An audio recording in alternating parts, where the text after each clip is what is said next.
Here's the shape we'll be building. To do this, we'll use the Revolve tool and start by creating a sketch that looks like this.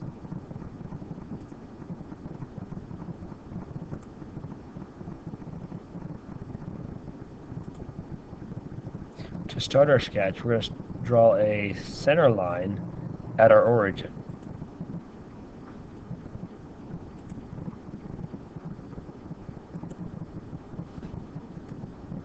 Once we draw the line, we can select it and choose the center point, the center line option, so it shows up as dashed. Now we can draw half our object to the side of that.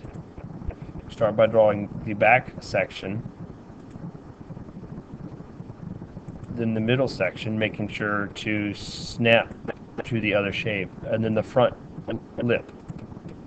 Once again, making sure to snap to the shape, and not making sure you don't snap to the midpoint.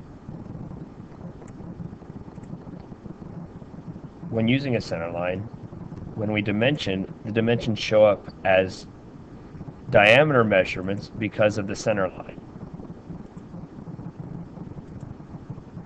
This diameter is 3/4.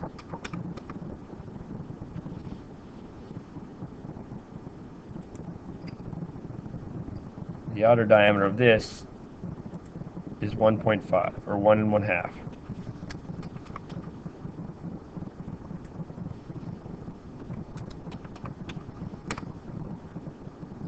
Notice how all the shapes adjust accordingly because of the center line.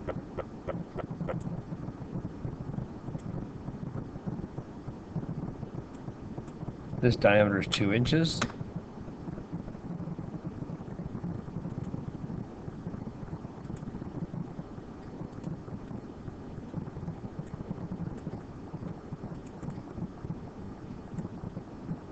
And this diameter is 3 1/2.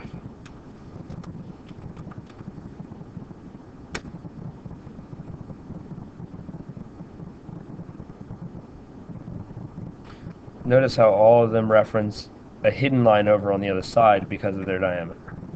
Now I can dimension heights. I know this height here is 3/4.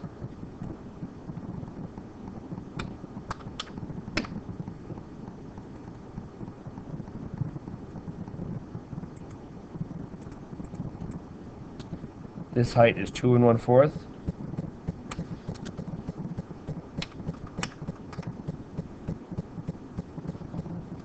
Notice what it did to the previous rectangle. If it does this, you can still drag that back out to maintain the overall shape configuration and then dimension it.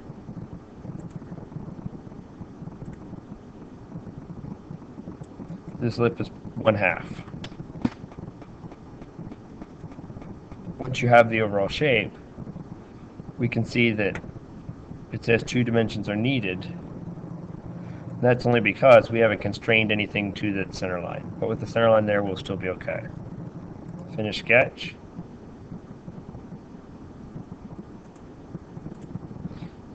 Once we've finished our sketch, we can then revolve.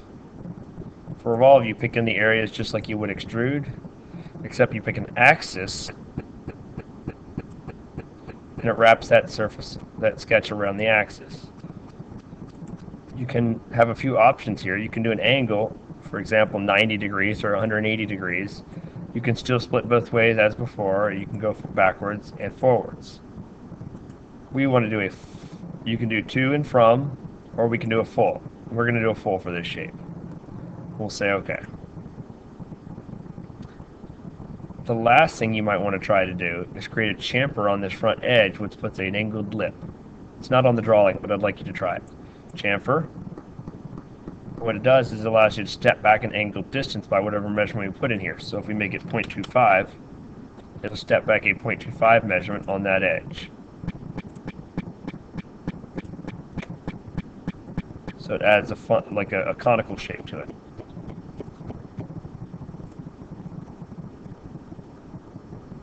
And there's our shape.